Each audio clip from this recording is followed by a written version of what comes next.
तालिबान ने भारत की शह पर पाकिस्तान पर हमला किया। फील्ड मार्शल की क़यादत में उन्हें मुंह तोड़ जवाब दिया गया। तालिबान की दरख्वास्त पर उन्हें 48 घंटों का वक्त दिया। वज़ीर आज़म का काबीना से खिताब, शहदा को खिराज अक़ीदत। मोहम्मद में खारिज की दरअंदाजी नाकाम। पाक फौज के कामयाब ऑपरेशन में 45 से 50 दहशतगर्द मारे गए।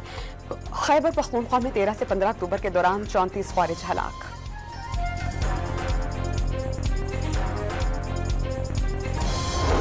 वफाकी वज़ीर दाखिला ने TLP से मुज़ाकरात न होने का तासुर मुस्तरद कर दिया और वाज़ेह कर दिया कि मुज़ाहिरीन को कहा कि वापस चले जाएं, कुछ नहीं कहा जाएगा। तशद्दुद सिर्फ मुसल्लह अफराद पर हुआ। वफाकी वज़रा की न्यूज़ कॉन्फ्रेंस। पंजाब हुकूमत का एहतजाज के नाम पर फितना और फसाद फैलाने वालों के खिलाफ आहीनी घेरा मजीद तंग करने का फैसला। बानी PTI के एक्स अकाउंट पर 400 लाशों के बयान पर पैका एक्ट के तहत मुकदमा दर्ज करवाया जाएगा।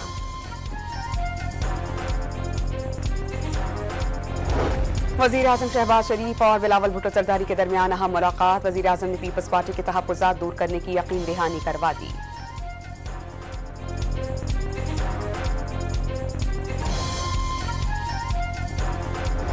और पाकिस्तान आलमी निज़ाम को इंसाफ, मुसावात और बाहमी एहतराम पर इस्तेवार देखना चाहता है। Chairman joint chiefs of staff committee general Sahir Shamshad Mirza का इस्लामाबाद में सिंपोजियम से खिताब।